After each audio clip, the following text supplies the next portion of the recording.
고라의 반역을 다루는 민수기 16장, 17장에서는 이 아론의 제사장직에 대한 하나님 자신의 뜻을 확고하게 선언하셨고, 이제 18장으로 넘어오면 이 아론 가문 제사장들과 그들을 보조하도록 세워진 레위 사람들의 책임과 의무에 대한 내용을 말씀을 하십니다.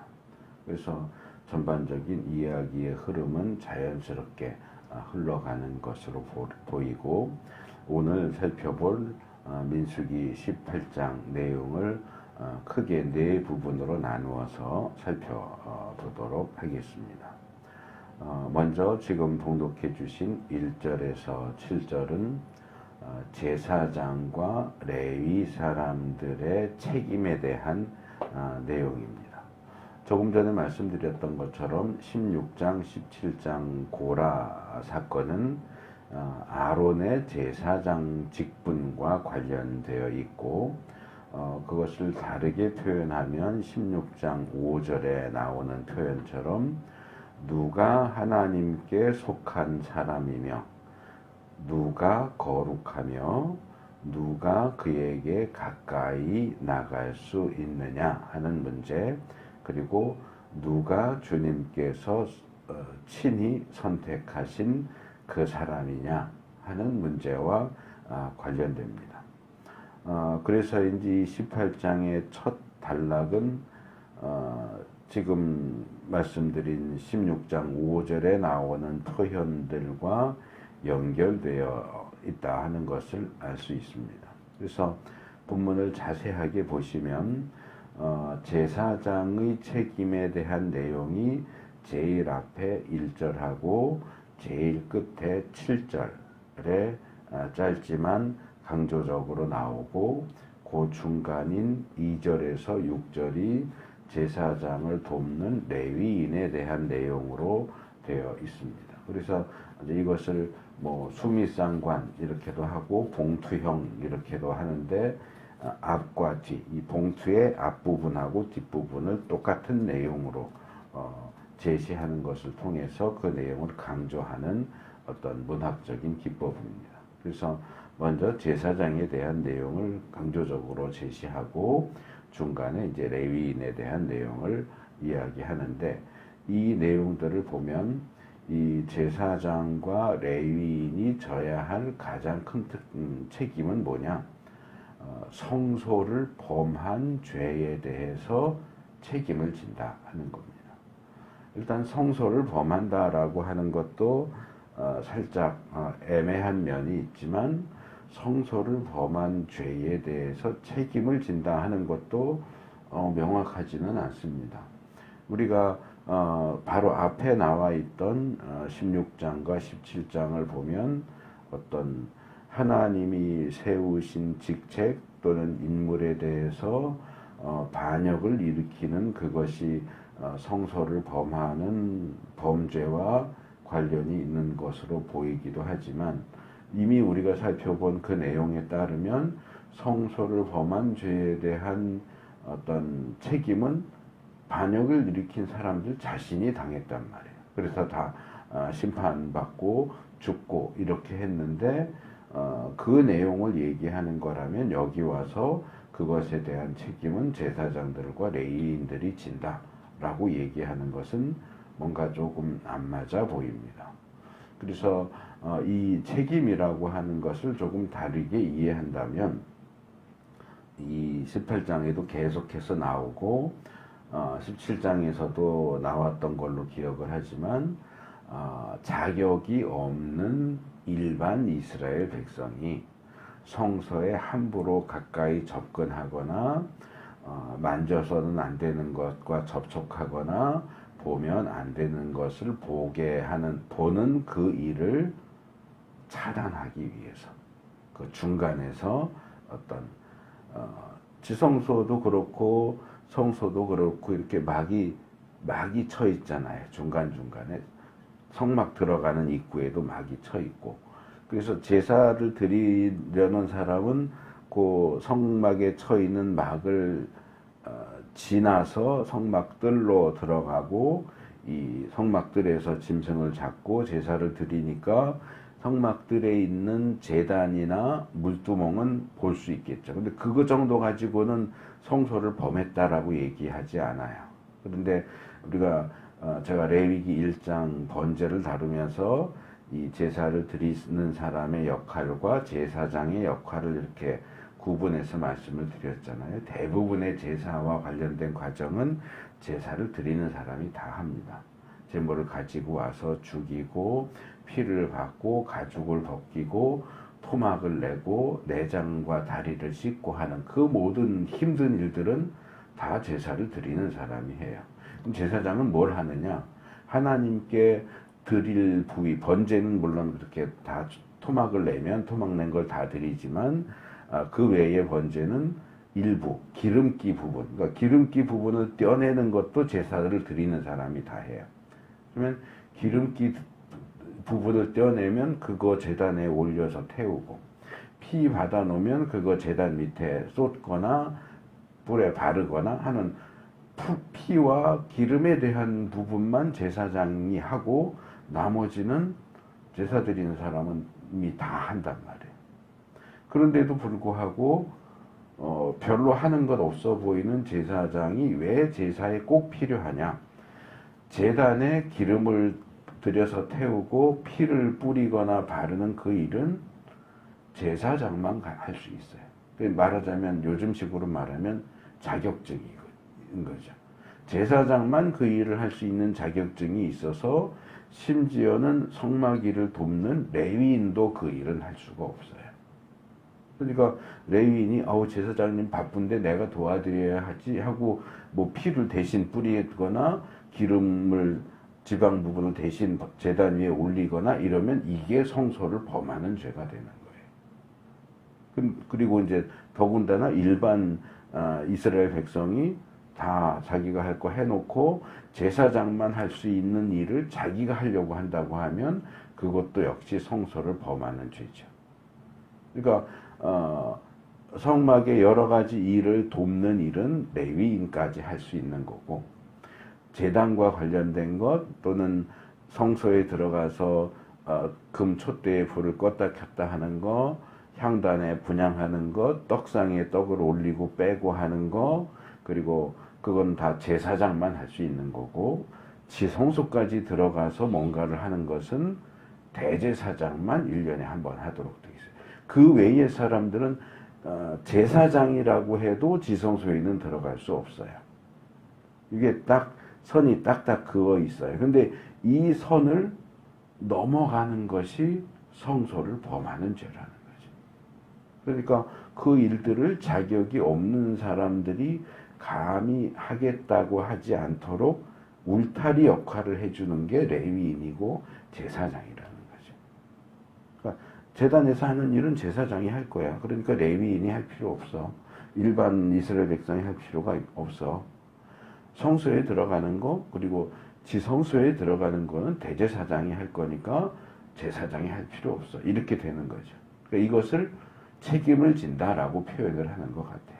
그러니까 자격이 대제사장, 제사장, 레위인, 일반 이스라엘 백성 또는 뭐 이방인까지 얘기를 할 수 있겠죠. 이게 이제 자격 조건에 따라서 들어갈 수 있는 곳, 뭔가 이렇게 접촉할 수 있는 것, 볼 수 있는 것이 다 제한이 되어 있기 때문에 그 위치에 그 자격이 안 되는 사람들이 그 부분을 하려고 하지 않도록 차단해 주는 역할을 본문에서는 책임을 지라라고 얘기하는 것이 아닐까, 그렇게 생각이 됩니다. 그래서 이 18장이 얘기하는 레위인의 책임, 제사장의 책임에 있어서 가장 중요한 부분은 바로 그 부분이다. 자격 없는 사람이 성소를 범하는 죄를 짓지 않도록. 성소를 범하는 죄를 짓는다면 이건 100% 죽음이에요. 그러니까 그들이 뭐 모르고 했던 알고 했던 성소를 범하는 죄를 지으면 죽게 돼 있으니까 그들이 그 죄를 지어서 죽지 않도록 중간에 울타리 차단막 역할을 해주는 사람이 레위인이고 제사장이다. 그 얘기를 하는 것 같아요. 그래서 조금 더 자세히 보면 이제 1절이 본문에 명확하게 제시되어 있지는 않지만 아마도 이스라엘 백성, 일반 이스라엘 백성이 성소를 범하는 죄에 대한 책임은 누가 진다? 아론 가문의 제사장들과 너와 너의 아들들 이렇게 돼 있죠. 아론 가문의 제사장들과 레위인들, 너와 함께 있는 내 아비의 집 식구들이 진다. 그러니까 제사장과 레위인이 함께 공동으로 이 차단막 역할을 해라. 이렇게 이제 이해하면 되겠죠. 그러니까 지금 쭉 설명하면서 말씀을 드렸지만 여기서 우리가 볼 수 있는 게 일반 이스라엘 백성, 그보다 조금 더 큰 책임을 지는 사람들은 레위인보다 조금 더 큰 책임을 지는 사람들이 제사장, 이런 위계 질서, 책임의 위계 질서 체제가 세워져 있는 것을 볼 수 있죠. 이제 그 다음에 이제 나오는 게 제사장 직분을 범하는 죄라고 하는 표현이 나오는데 이 표현은 조금 애매해요. 제사장 직분을 범하는 죄라는 게 도대체 뭘까? 일단 딱 읽었을 때 떠오르는 것은 고라의 반역 사건이에요. 고라 일당이 왜 너만 제사장 직분을 해, 아론? 우리도 같은 레위인이고 우리도 제사장 직분 할 수 있어. 제사장 직분을 탐하고 그것을 차지하려고 하는, 제사장 직분을 범하려고 하는 죄를 지었다. 이렇게 이제 생각을 할 수 있는데 조금 전에 말씀드린 것처럼 그 경우는 제사장이 책임을 지는, 아론이 책임을 진 게 아니고 그 죄를 범한 무리가 심판받아서 죽었잖아요. 그래서 제가 이 부분을 이제 히브리어 원문으로 찾아보니까 그 원문을 직역하면 이렇게 돼 있어요. 아본은 죄라는 뜻이고 쾌후나드켐 너희의 제사장직의 죄 이렇게 돼 있어요. 그러니까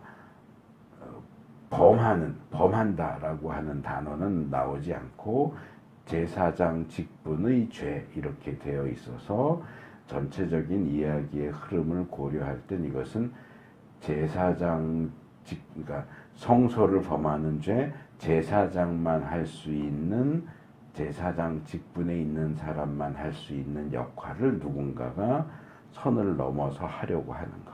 그러니까 뭐 제단에 피를 뿌리는 일을 내가 해볼 거야.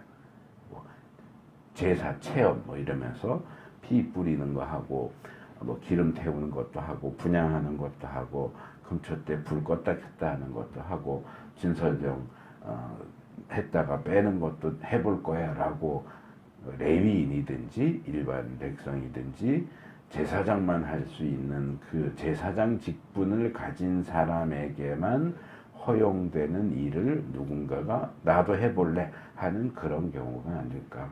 또는 제사장 직분에 있는 사람이 범하는 죄일 수도 있고요. 그럴 경우에는 제사장들이 책임을 져라.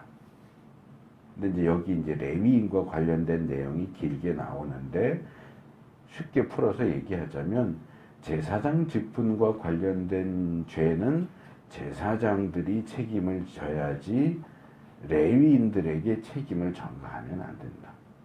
제사장이 자기가 잘못해놓고 같이 성막에서 일하는 사람들이니까 레위인 니들도 공동으로 책임져. 그러면 안 된다.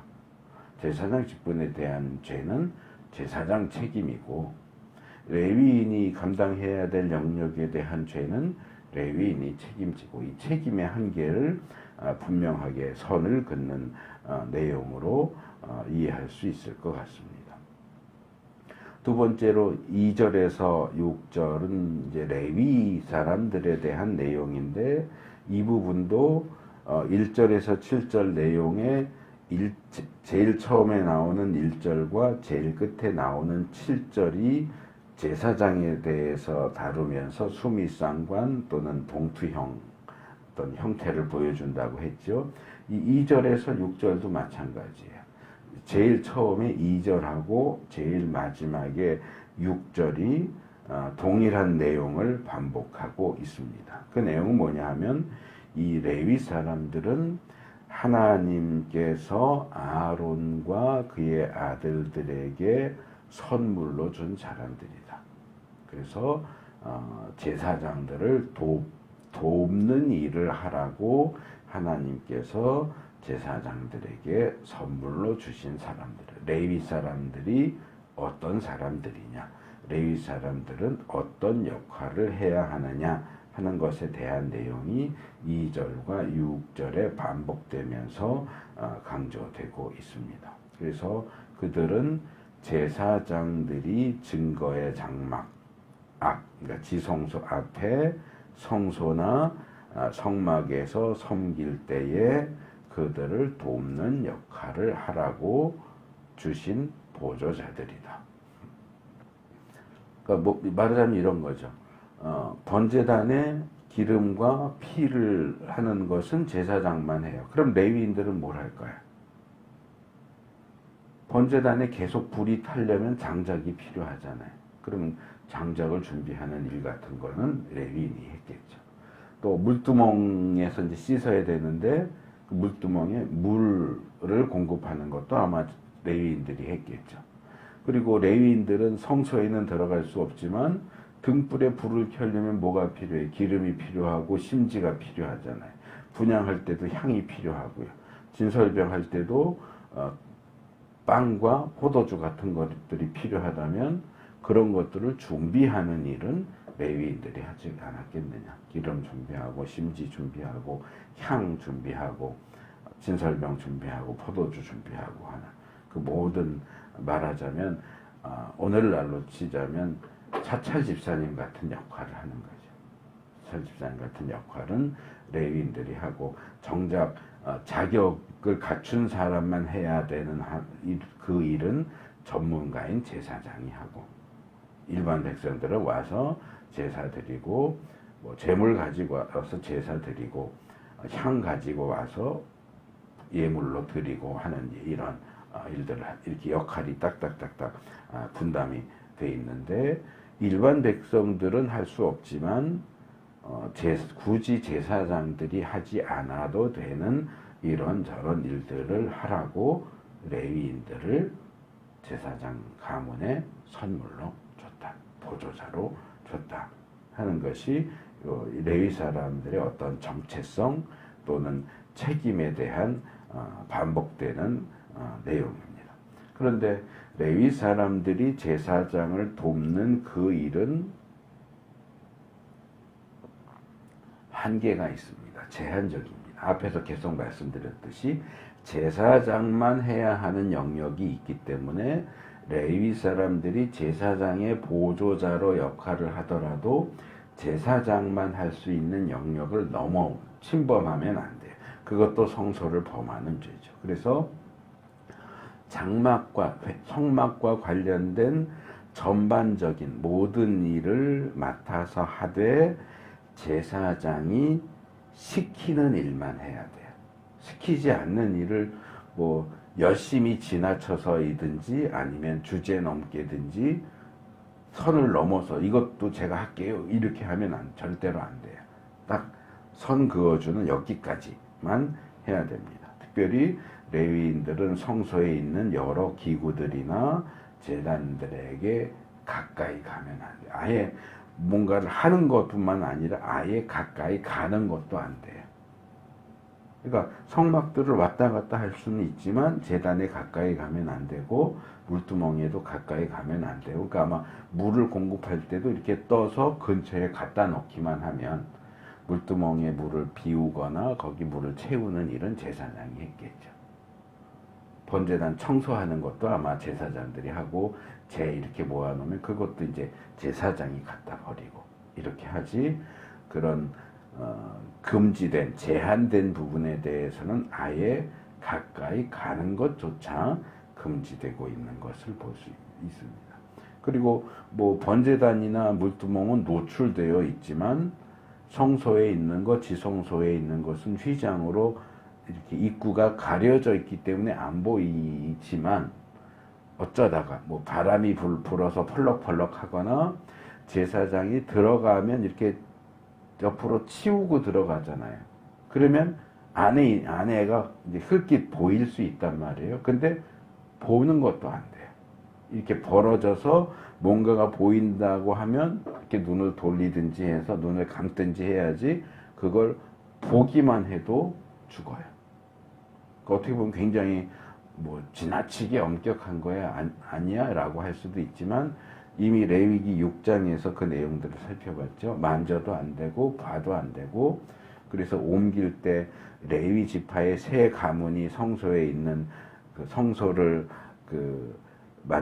구성하는 뭐 널빤지, 천막 또는 성막 기구 이런 것들을 레위 지파 사람들이 나르지만 특별히 성막 기구는 제사장이 먼저 들어가서 다 꽁꽁 안 보이게 포장한다. 포장 다 해놓으면 다 해놓고 이제 레위 사람들 고앗 자손들 들어와서 이거 나르세요. 그러면 그때 가서 나르는 일만 하지 보면 안 돼. 그래서 제가 예전에 저희 집사람이 이스라엘 갔다 와서 사가지고 온 그 법궤 모양이 이거 잘못됐다. 그냥 법궤 모양이 다 드러나 있는데 들고 가는 모습이 되어 있잖아요. 이동할 때는 법궤 모양이 다 드러나게 되어 있지가 않아요. 그거 보면 다 죽는다고요. 그러니까 제사장이 그걸 꽁꽁 3겹, 4겹으로 꽁꽁 다 싸맨 후에야 들고 가는데 아무런 포장도 안 돼 있는 그대로 다 드러나 있는 것을 들고 가는 모습으로 그 모형을 만들어 놓은 거는 성경이 무지하다. 이스라엘 사람들이 만들었는지 팔레스타인 사람들이 만들었는지 그건 모르겠지만 어쨌든 성경이 얘기하는 것을 제대로 알지 못하고 그냥 돈 벌어 먹으려고 마구잡이로 만들어 놓은 거라는 거예요. 뭐 이렇게 성막이 어떻게 생겼는가를 볼 수 있게 뭐 만들어 놨다. 뭐 그건 모형일 뿐이고 실제 언약궤는 아니니까 뭐 상관없을지라도 그렇게 하려면 그냥 언약궤만 있는 모양을 그렇게 만들었다. 그러면은 그래 그럴 수 있어. 할 수 있는데 매교 가는데 그냥 모든 그 언약궤 모습이 다 드러나게 만드는 건 그거는 꽝이에요. 그래서 그런 것들을 보면 뭐 성지라고 하지만 거기서 만들어 파는 물건들 가운데 꽤 여러 개가 성경이 가르치는 내용과 맞지 않는 그런 것들도 꽤 많이 매매가 되고 있지 않겠는가. 그 기름, 어노인팅 오일이라고 사는 것도 전에 말씀을 드렸지만 거기 출애굽기 말씀이 기록되어 있잖아요. 이 기름은 성막 봉헌식, 제사장 위임식 때만 쓰는 거고 이거는 개인으로 쓰기 위해서 만들거나 사용하는 사람은 죽는다. 그 내용이 써 있단 말이에요. 근데 그걸 팔려고 기름을 만들면서 그 내용을 써먹어요. 써놨어요. 이건 말이 안 되는 거죠.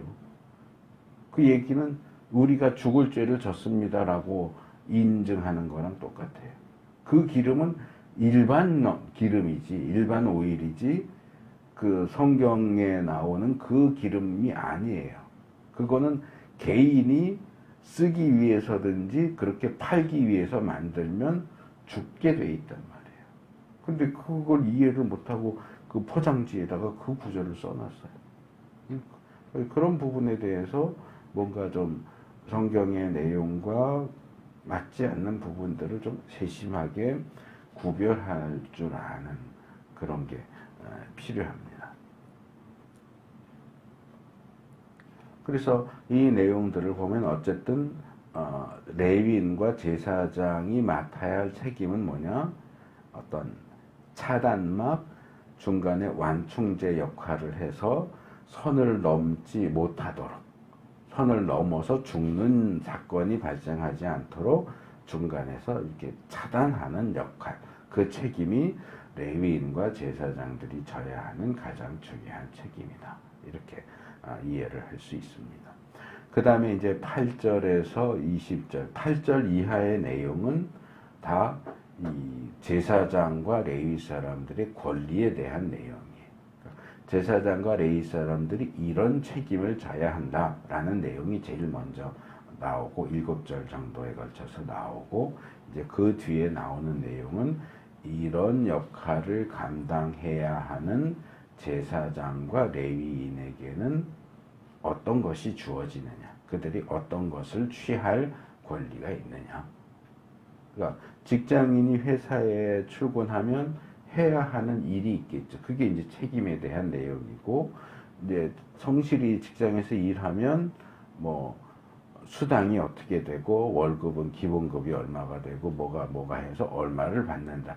요 말하자면 월급 명세서 같은 내용이 이 8절 이하의 내용이에요. 그래서 8절에서 20절은 제사장에 대한 내용이고, 제사장의 말하자면 제사장의 월급에 대한 세부 항목이고, 21절부터 나오는 것은 레위 사람들의 월급에 대한 항목이다. 이렇게 이해를 하시면 됩니다. 이 내용은 제사장에 대한 내용이 길기도 하고요. 8절부터 20절이니까 18절 정도 되죠. 길기도 하고 조금 복잡하기도 한데 좀 정리해서 보자면 이렇습니다. 먼저 8절에 보면 개괄적으로 하나님이 이렇게 말씀하세요. 내가 제물로 받은 것 이스라엘 자손이 거룩히 구별하여 나에게 바치는 것은 모두 너에게 준다. 제사장에게 준다. 나는 그것들을 너와 너의 아들들의 몫으로 언제나 지켜야 할 규례로 준다. 그러니까 이 표현을 그냥 문자적으로 단순하게 이해하면 이스라엘 백성들이 하나님께 바칩니다 하고 하나님께 드린 것은 결국은 제사장 소유로 다 주어진다. 이렇게 이제 이해할 수 있지만 조금 더 자세하게 들어가 보면 살짝 다른 부분이 있습니다. 그래서 9절로 넘어오면 조금 더 자세하게 이렇게 얘기하죠. 아주 거룩한 것으로서 너의 것이 될 것이 뭐냐? 좀 더 자세하게 그들이 바친 모든 제물 곧 그들이 나의 것이라고 하여 나에게 바친 모든 곡식 제물과 그들이 바친 온갖 속죄 제물과 그들이 바친 온갖 속건 제물 가운데서 불태워서 바치고 남은 것이 너희 몫이다. 그러니까 여기 5대 제사 중에 3개만 나오죠. 곡식 제물, 소제, 속죄 제물, 번제 제물은 나오고 화목 제물하고 번제는 안 나오죠. 왜 안 나오느냐? 번제는 제물을 다 제단에 태워서 바치기 때문에 제사장에게 주어지는 몫이 없어요. 단지 이 번제물의 가죽은 제사를 집례하는 제사장에게 말하자면 수고리로 주는 거예요. 그 외에 제사장들의 몫으로 주어지는 게 번제물에서는 없고요.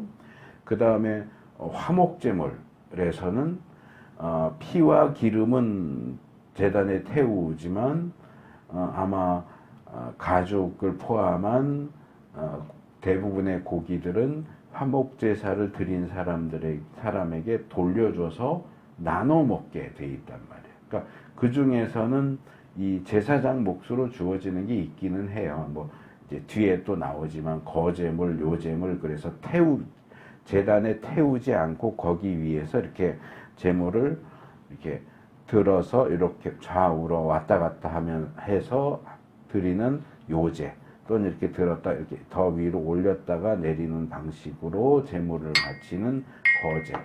이게 이제 오른쪽 어깨, 오른쪽 뒷다리 이렇게 하는데 그거는 이제 제사장 몫으로 주어져요.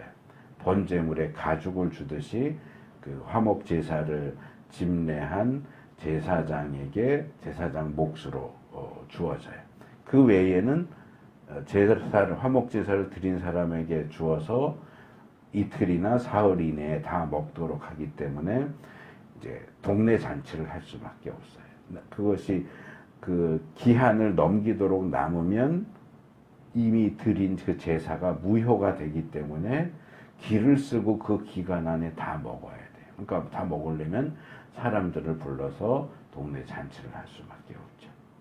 그러다 보니까 이제 그런 특징 때문에 여기에서는 제외됐지만 지금 제가 설명드린 것처럼 제사를 집례하는 제사장에게 따로 주어지는 몫이 아주 없기는 한데, 여기서는 제사를 집례한 제사장에 대한 얘기가 아니고 그냥 제사장과 그 가문에게 주어진 몫을 얘기하는 거기 때문에 번제물에도 제사장들에게 주어지는 몫이 없는 셈이고, 화목제물도 제사장들에게 주어지는 몫이 없는 게 되는 셈입니다. 그러다 보니까 소제와 속죄제와 속건제 세 가지만 여기서 이제 언급을 하는데, 아까 말씀드린 것처럼 8절에 보면 이스라엘 백성이 하나님께 바친 제물은 다 제사장들에게 주어진다라고 했지만 9절 내용을 보면 다 드리는 건 아니고 제단 위에 불태우고 사실은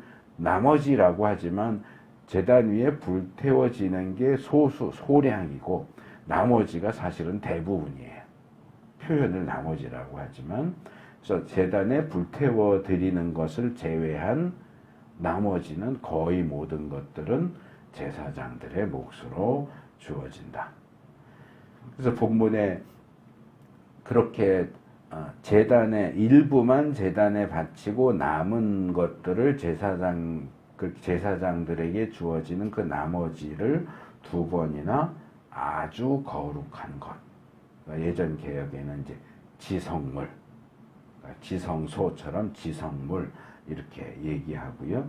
이 지성물은 제사장 가족은 먹을 수 없어요. 그러니까 계속 너와 아들들이라는 얘기는 제사장 직분을 받은 사람들만 가리키는 거예요. 아론과 아론의 아들들, 그들의 또 아들들 해서 제사장 직분을 가지고 있는 제사장들만 먹을 수 있고, 먹는 장소도 제한돼 있어요. 이거 가지고 나가서 먹으면 안 되고요. 성막들에서, 이 부분은 여러 차례 레위기 다루면서 말씀드렸지만 성막 입구가 동쪽으로 나 있거든요. 그러니까 성막 입구로 들어가서 오른쪽, 북쪽은 제물을 죽이는 장소고, 그러니까 아마 들어가서 왼쪽, 남쪽에 있는 공터가 이 제사장들이 성막들에서 이런 지성물들을 먹는 장소가 아니겠느냐.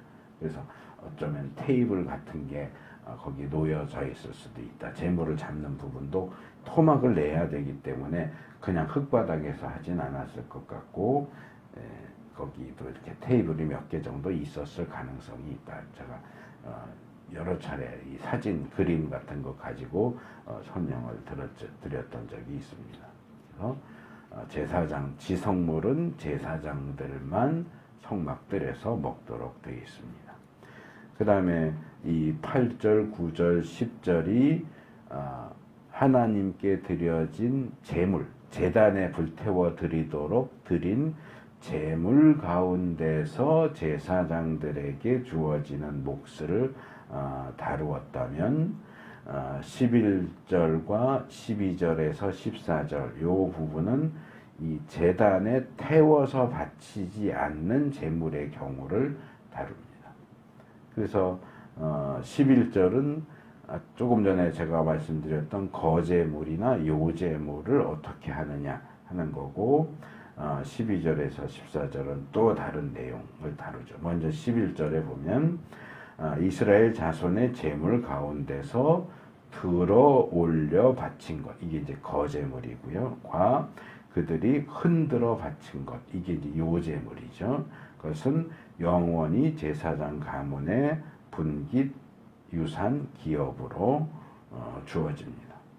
그래서 이것은 남자들이 아니라도, 제사장 직분이 아니라 받지 않았어도 제사장들의 식구들, 그러니까 집에 있는 아내, 딸들, 아직 성년이 되지 않은 아들들, 그러니까 이것은 집에 가지고 가서 먹을 수 있어요. 근데 이제 제한이 하나 붙죠. 그 가족들이 정결한 상태여야 먹을 수 있다. 부정한 상태에 있는 사람들, 그러니까 제단에 바치고 남은 고기는 지성물, 지극히 거룩한 물건이고, 제단에 불태워 바치지 않고 남은 것은 그냥 성물이에요. 거룩한 것. 그래도 거룩한 것이기 때문에 부정한 뭐 시체와 접촉했다든지 부정한 뭐 짐승이나 곤충과 접촉했다든지 우리가 이 정부정에 대해서 레위기에서 한참 살펴봤잖아요. 거기에서 말할 때 부정한 상태가 아닐 경우에만 성물을 먹을 수 있지 부정한 상태인 사람은 성물을 먹으면 안 돼요. 그 다음에 이제 12절에서 14절은 가장 좋은 기름, 올리브 오일이죠. 가장 좋은 포도주, 곡식, 그들이 나 주에게 바치는 첫 과일 모두와 그들이 땅에서 난 처음 익은 열매 가운데서 그들이 나 주에게 가져오는 것은 모두 제사장 가문에게 준다.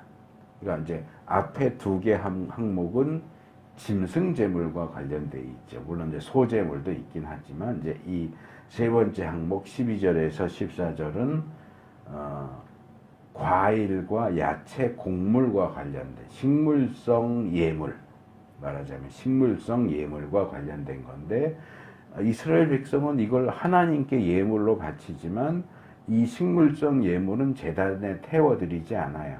그러니까 이것은 고스란히 제사장 가문에게 양식으로 주어집니다. 그래서 이 경우도 역시 하나님께 드려졌던 것이기 때문에 성물, 거룩한 것들이고 그래서 부정한 사람은 먹을 수 없다. 제사장 가문, 가족은 다 먹을 수 있지만 정결한 사람만 먹을 수 있지 부정한 사람은 먹을 수 없다. 그런 점에서 여러 차례 말씀드렸지만 제사장과 제사장 가문은 하나님께 드려진 동물성 제물 또는 식물성 제물 이런 것들을 하나님과 함께 나누어 먹는 말 그대로 식구예요. 제사장들 하나님의 식구죠. 그 다음에 이제 12절에 지금 방금 말씀드린 12절에서 14절이 곡식과 과일을 다룬다면 이 마지막에 15절에서 18절은 사람과 짐승을 다룹니다. 15절 상반절을 보면 개괄적으로 그들이 나 주에게 바치면 사람이거나 짐승이거나 어떤 것이든지 살아있는 것들의 태를 처음 열고 나온 것, 초태생이죠. 마지. 사람은 마지라고 말하고 이제 짐승은 맏배 이렇게 말하죠. 처음 나온 자식 또는 새끼는 모두 너의 것이다. 그러니까 원래 출애굽기부터 쭉 나오잖아요. 10번째 재앙이 이집트의 첫째로 태어난 자식들, 첫째로 태어난 짐승 새끼들을 죽이는 재앙이란 말이에요. 이스라엘 백성은 6월절 의식을 통해서 첫째로 태어난 자식이나 첫째로 태어난 짐승들이 죽지 않았어요. 그렇기 때문에 그때부터 하나님께서는 너희 가운데 첫째로 태어난 사람, 첫째로 태어난 짐승은 초태생은 다 내 거다라고 주장을 하셨거든요. 근데 이제 그것도 하나님 것인데 여기 오니까 그 초태생을 받으신 하나님이 그걸 고스란히 제사장들에게 주신다는 거예요. 이게 원래 내 건데 내 거를 너희한테 다 줄 테니까 이제 이거는 너희 거야 라고 얘기하는 거죠. 근데 이제 여기 처음으로 태어난 사람도 너희 것이다 라고 하는 표현은 뭔가 조금 어색하고 이상해 보이기는 하지만 지금 제가 방금 말씀드린 대로 초태생 규례로 이해를 하시면 되고요.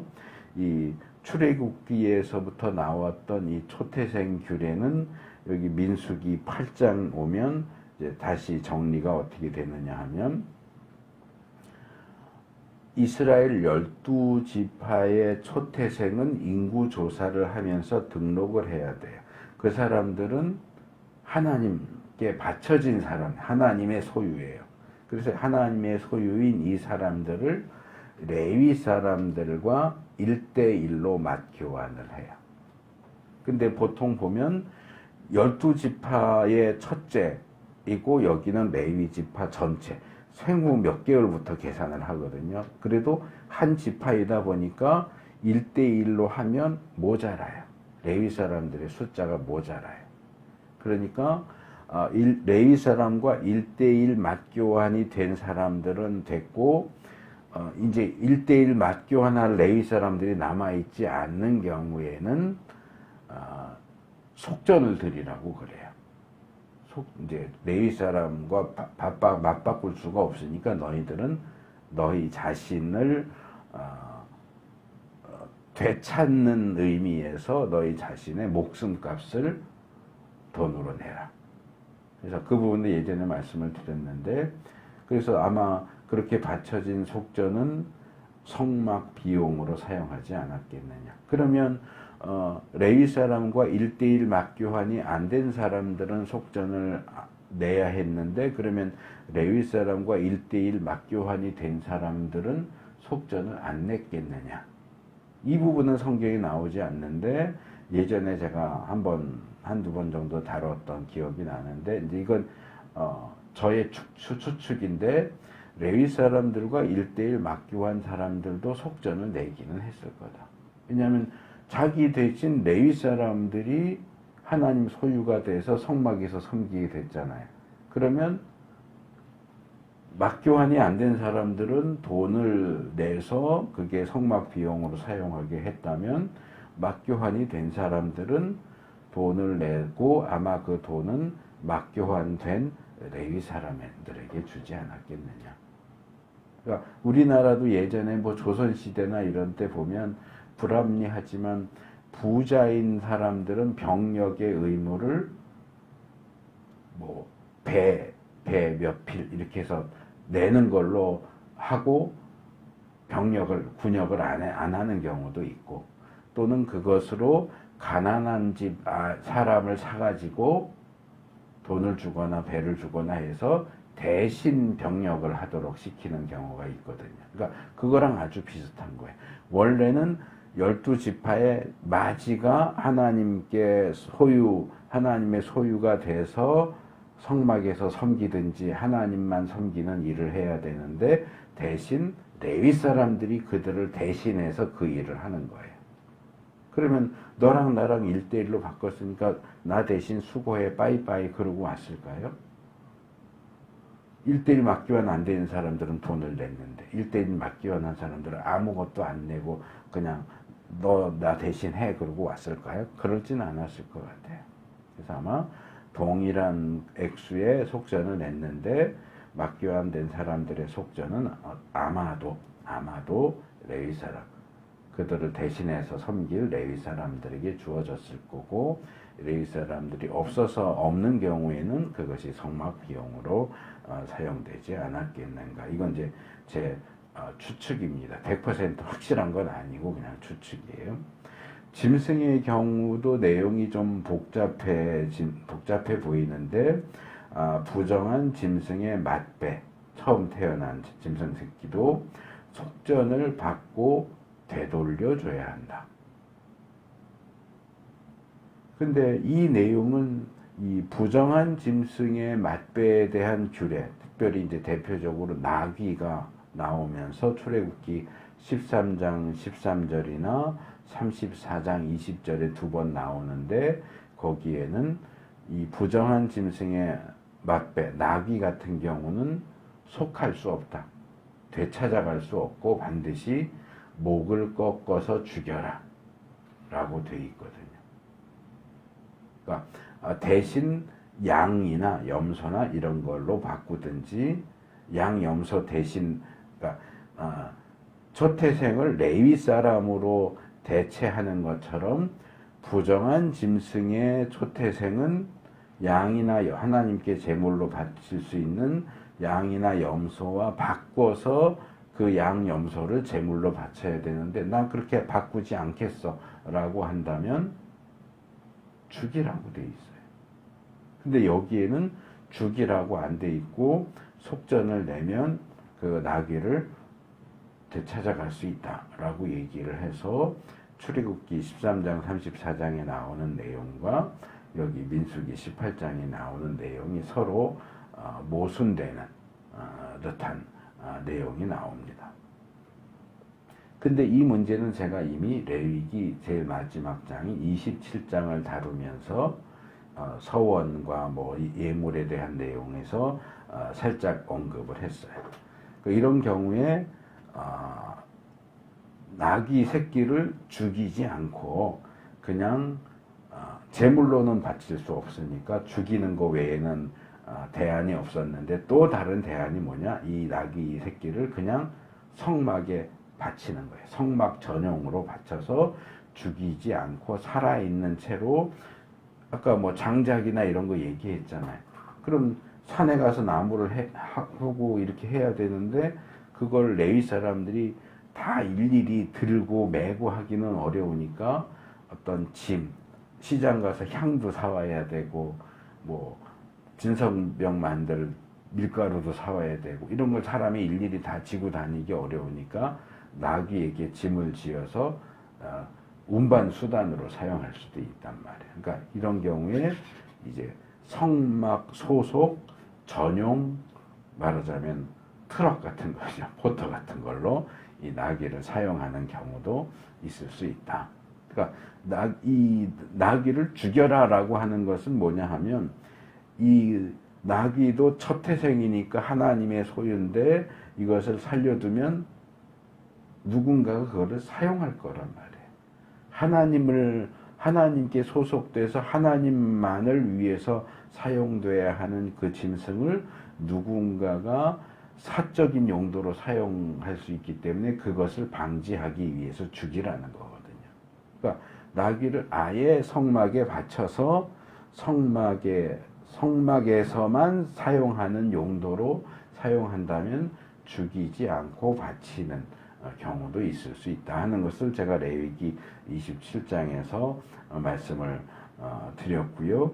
만약에 뭐 이런 부정한 짐승 외에도 뭔가 하나님께 드리겠다고 서원을 했다가 취소하는 경우에는 그 원래 드리겠다고 한 물건이나 짐승 원가의 20%를 벌금처럼 해가지고 내면 취소하거나 돌려받을 수 있도록 되어 있는데, 그 내용이 여기 본문 내용하고 연결되는 것 같아요.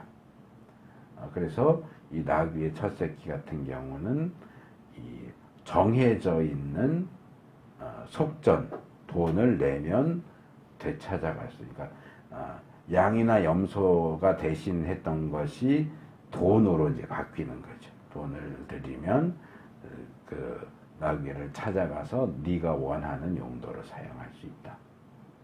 일반 이스라엘 백성의 초태생을 레위인으로 대체하듯이 나귀의 첫 새끼는 양이나 염소 새끼로 대체해야 되는데, 출애굽기에 의하면 이제 민수기로 오면 이제 가나안 땅에 들어갈 것을 염두에 뒀기 때문인지 매번 그렇게 짐승 대 짐승으로 바꾸는 게 번거로우니까 돈을 써서 바뀌는 것까지 허락한다. 뭐 이렇게 이제 변경된 것 같아요. 하지만 하나님 앞에 제물로 바칠 수 있는 소나 양이나 염소의 첫 새끼는 반드시 제물로 드리도록 되어 있습니다. 레위기 27장 29절에 죽게 바친 사람도 다시 물을 수 없다. 그는 반드시 죽여야 한다 하는 것하고 똑같은 어떤 의미를 가지고 있는 겁니다. 그러니까 죽게 바쳐진 사람, 초태생은 물을 수 없어요. 자기 마음대로, 내 마음대로 살 수 없어요.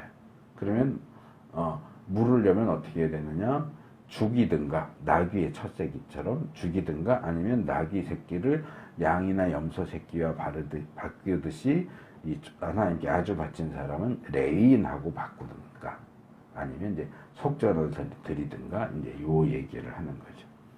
그래서 이 경우에도 하나님께 바쳐지는 피와 기름을 제외한 나머지는 제사장의 몫으로 주어집니다. 그래서 이제 이 제사장에 대한 부분이 이제 19절과 20절이 남아 있는데, 19절 내용만 이렇게 보면 14절하고 비슷해 보여요. 무슨 얘기냐 하면 12절에서 14절이 곡식과 과일에 대한 내용이고, 14절은 곡식과 과일에 대한 내용의 말하자면 결론, 요약이자 결론이란 말이에요.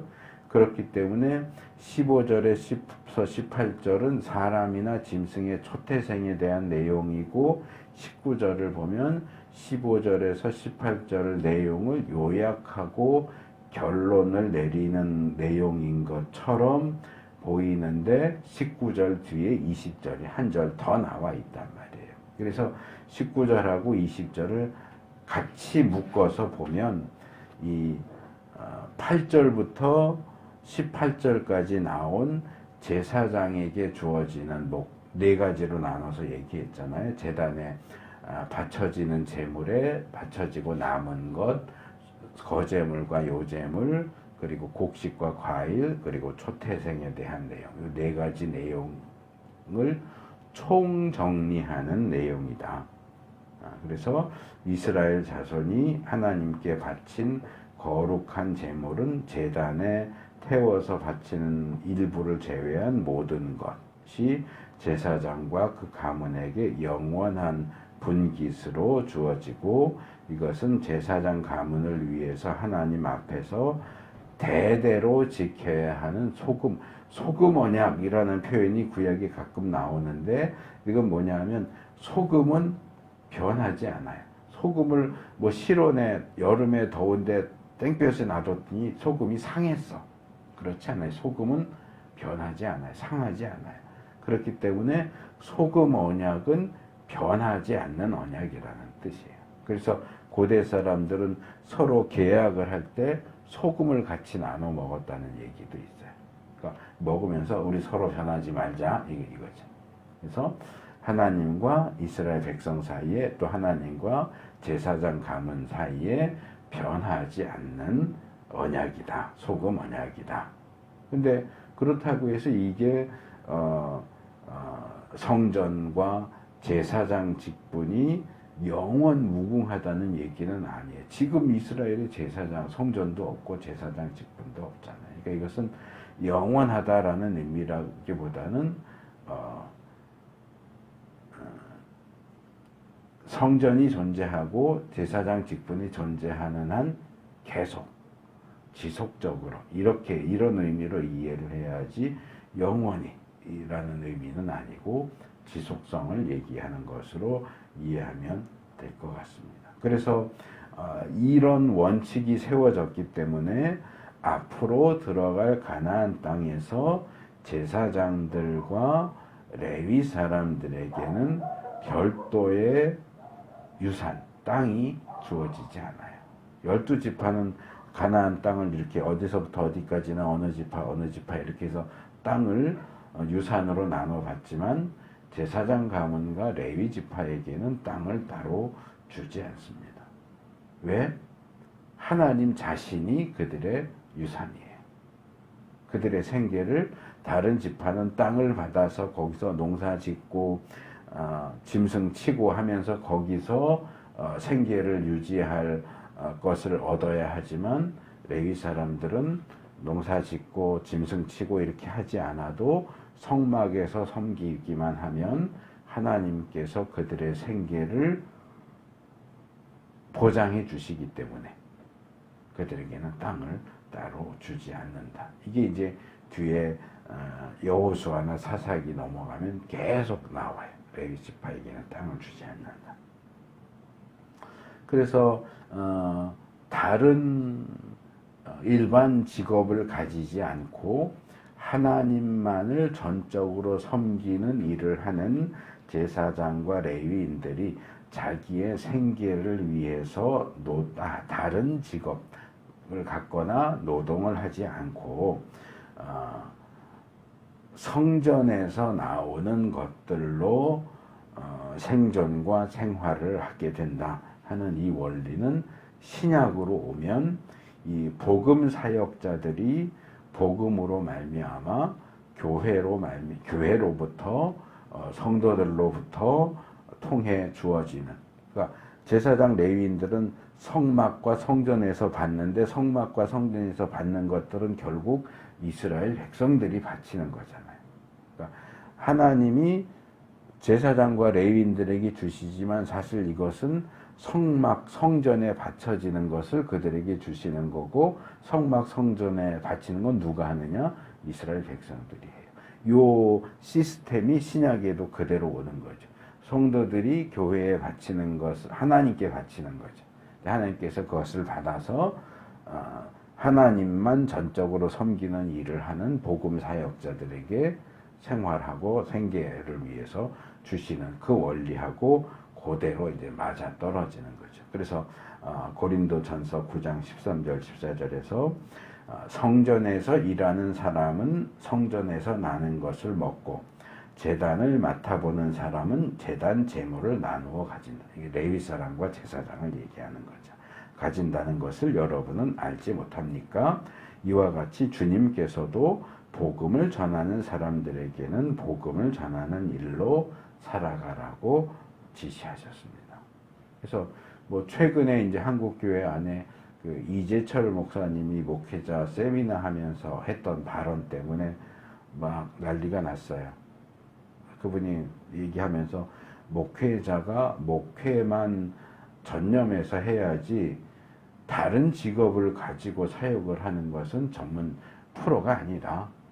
이중직이라고 그러죠. 목사가 목사 직분도 가지고 있고, 뭐 예를 들어서 뭐 택시 운전도 하고, 뭐 정수기 설치도 하고, 뭐 하는 다른 직업을 갖는 것, 두 개의 직분을 갖고서 사역을 하는 경우는 이제 이중직이라고 하는데, 이중직 하는 목사들이 많은데 이중직을 하는 사람들은 프로라고 볼 수 없다라고 얘기를 했거든요. 그래서 이제 거기에 대해서 사실 뭐 한국 교회에 대형 교회가 많지만 대형 교회는 한국에 있는 전체 교회의 10%도 안 돼요. 80%, 90%의 교회는 200명 이하예요. 저희처럼 이렇게 10명도 안 되게 모이는 교회가 60%, 70%예요. 그러면 뭐 이따가 이제 제가 3개월씩 이렇게 교회 재정 보고를 보내드리는데 뭐 그 내용을 보시면 아시겠지만 제가 진리와 자유의 교회의 담임 목사라고 하지만 제 생계를 진리와 자유의 교회에서 보장받지 못해요.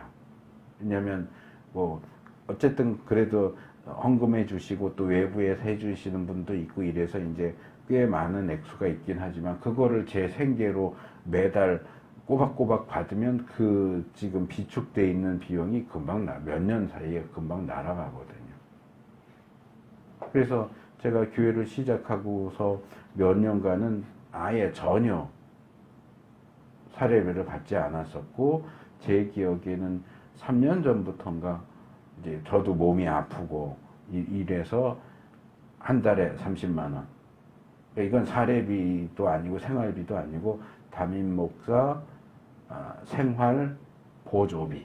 그래서 항목이 그래요. 생활 보조비. 그래서 30만 원.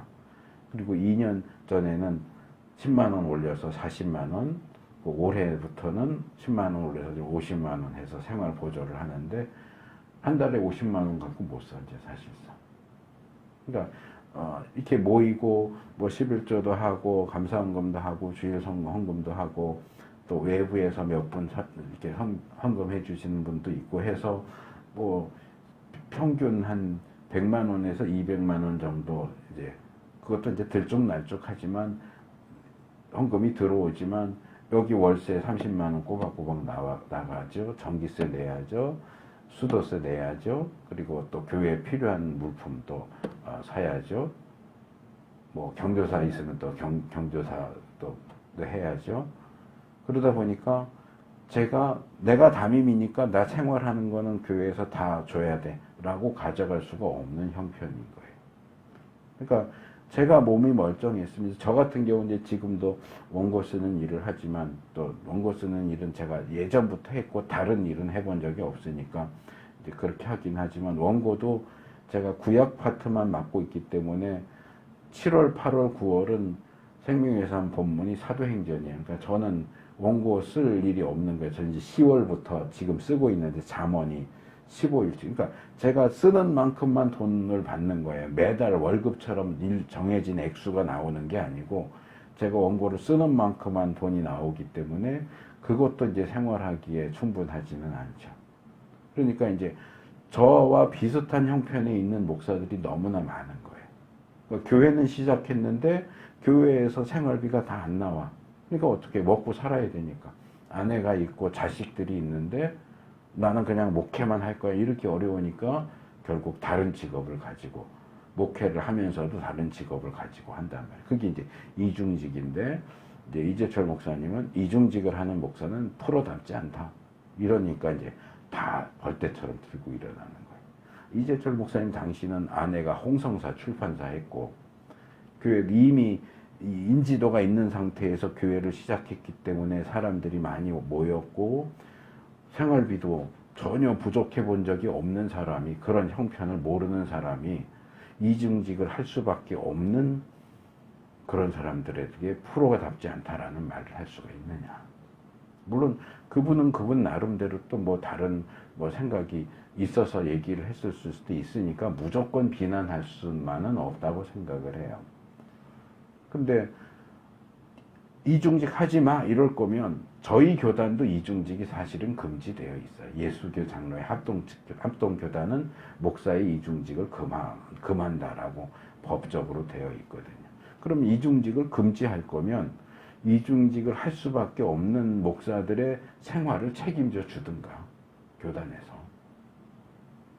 헌금이 나와도 얼마 안 되고 그거를 생활비로 가져가도 전체 생활비의 뭐 20%, 30%밖에 안 된다면 나머지 70%, 80%를 교단에서 대주면서 다른 직업 갖지 마. 목회만 해. 이렇게 하면 오케이 할 수 있는데 도와주는 건 하나도 없고 말로만 다른 직업 하지 말라는 거예요. 굶어 죽으라는 얘기죠. 그래서 이 부분은 제가 뭐 예전에도 몇 차례 말씀을 드렸는데 바울과 베드로의 그 입장이 조금 달라요. 그러니까 베드로는 지금 여기 바울도 그 얘기를 알아요. 예수님께서 복음을 전하는 복음 사역자는 복음으로 말미암아 살아라. 다른 직업 갖지 말고 교회에서 주는 거 받아서 생활해라 라고 말씀하신 걸 바울도 알아요. 그리고 베드로 같은 경우는 바울이 다른 편지에서 말하지만 실제로 그렇게 했어요. 교회에서 생활비 주면 그 생활비 가지고 생활하고 다른 직업을 가지지 않았어요. 그런데 바울은 달랐죠. 이제 자비량 선교라고 하고 영어로는 텐트 메이커 하는데 바울은 이 가죽 일을 했어요. 텐트만 만들었던 건 아니고 가죽장이 일을 했어요. 하면서 교회에서 생활비를 받지 않고 자기가 일해서 먹고 살면서 사도 일을 했어요. 말하자면 바울은 이중직을 한 거죠.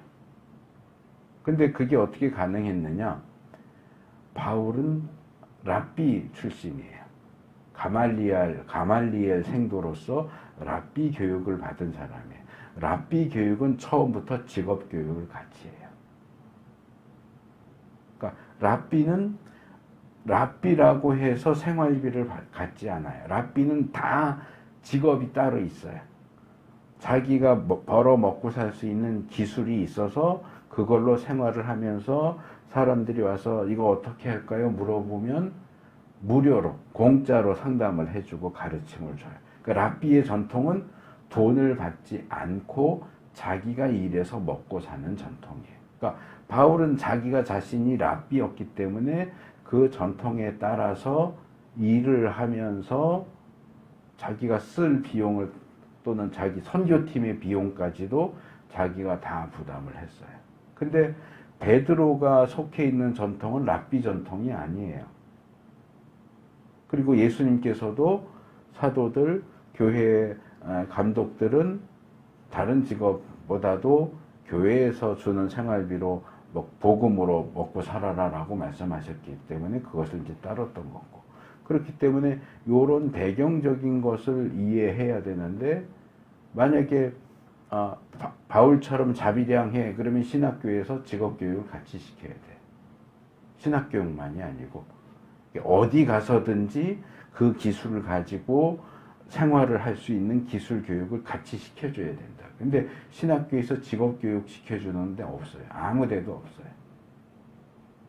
그러면서 또 자비량은 또 하라고 그러고 이중직은 또 안 된다고 그러고 이게 현실적으로 굉장히 뭔가 정신없이 뒤섞여 있는 그런 느낌인데, 그게 이제 그런 점들을 우리가 배경적으로 이해를 해야 되고, 그러니까 교회가 규모가 작고 능력이 안 돼서 생활을 책임져 주지 못하는 것에 대해서는 뭐라고 할 수 없죠.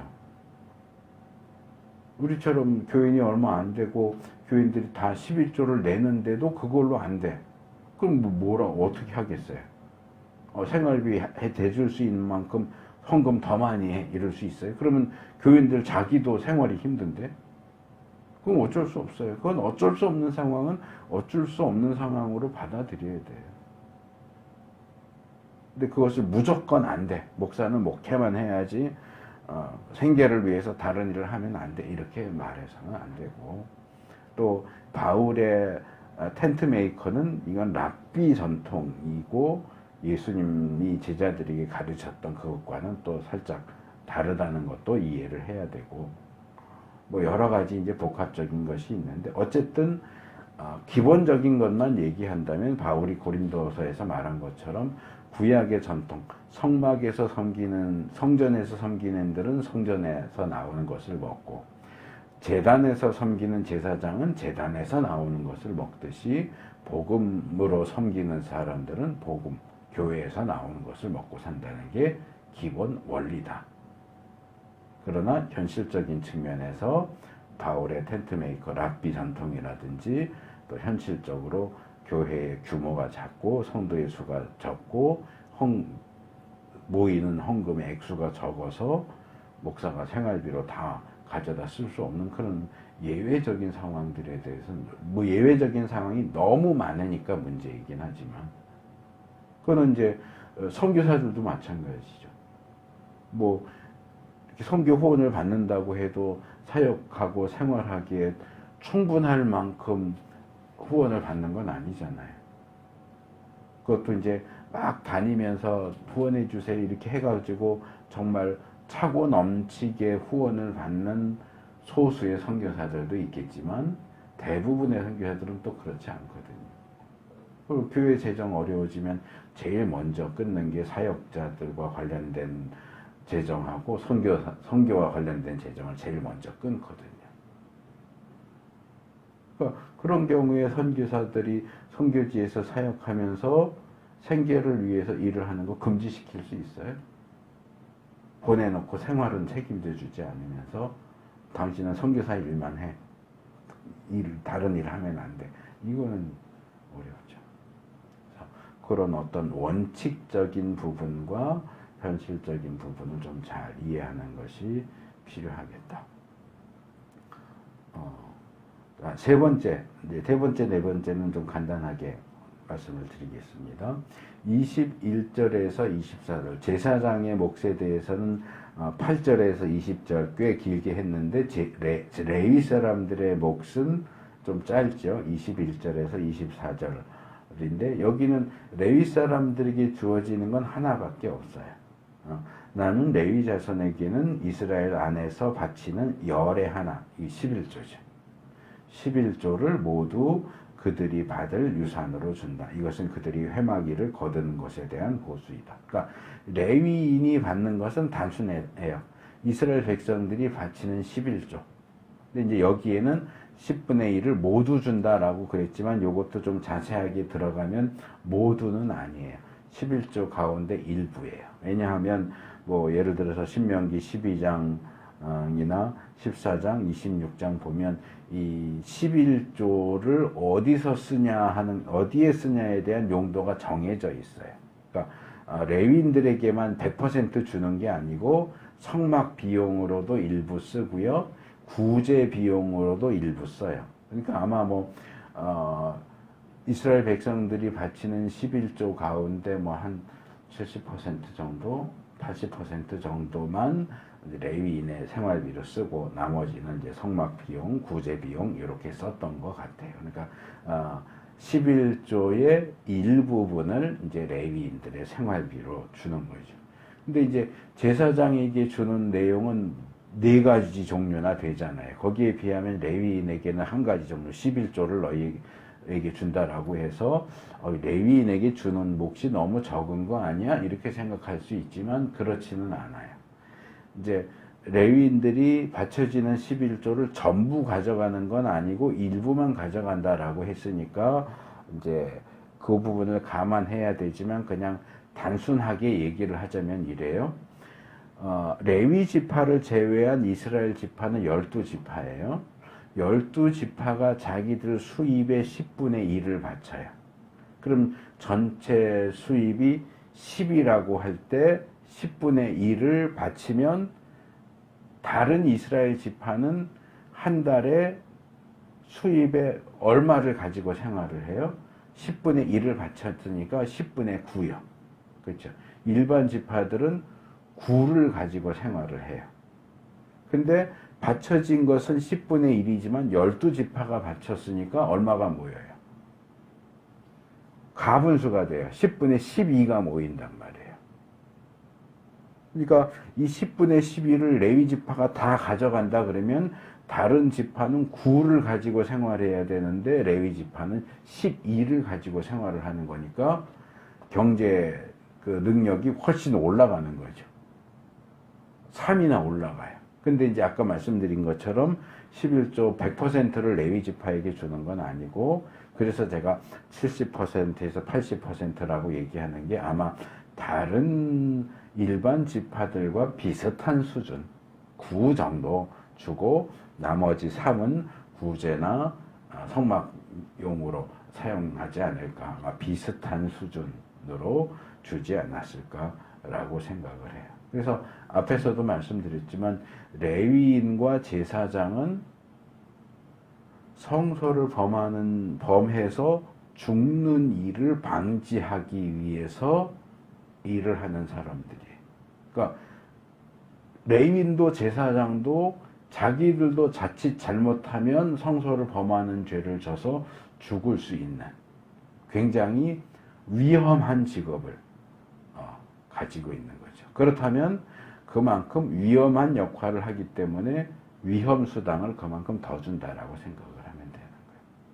그러니까 제사장들에게도 뭐 항목이 많으니까 굉장히 많이 주는 것 같지만 사실상 보면 뭐 일반 이스라엘 백성들하고 비슷한 수준이거나 조금 높은 정도. 그러니까 왜? 그만큼 더 위험하니까. 위험수당을 더 준다. 레위인들도 그렇고 그 정도로 위험하기 때문에 위험수당을 그만큼 좀 더 준다라는 식으로 이해를 하시면 될 것 같고요. 마지막 네 번째 항목은 이제 25절에서 32절인데 레위 사람들은 자기가 받은 수입의 10분의 1, 11조를 너희도 바쳐라 하는 얘기예요. 그리고 레위 사람들이 바친 11조는 제사장들에게 주어진다 라고 이야기를 합니다. 그러니까 이게 아까 말했던 위계질서 얘기했잖아요. 일반 백성, 레위인, 제사장. 그러니까 일반 백성이 바치는 11조는 레위인에게 들어가고 레위인이 바친 11조는 제사장에게 들어가요. 그럼 제사장은 11조를 안 했을까요? 본문에는 제사장 11조에 대한 내용은 나오지 않지만 이 기본적인 시스템을 보면 제사장도 분명히 11조를 했겠죠. 근데 제사장보다 위에 있는 사람은 없어요.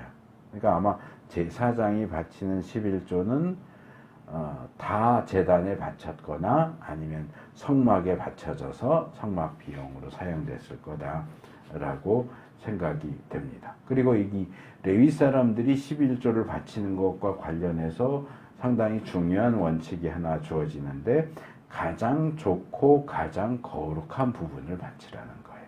이것은 일반 백성들도 마찬가지예요.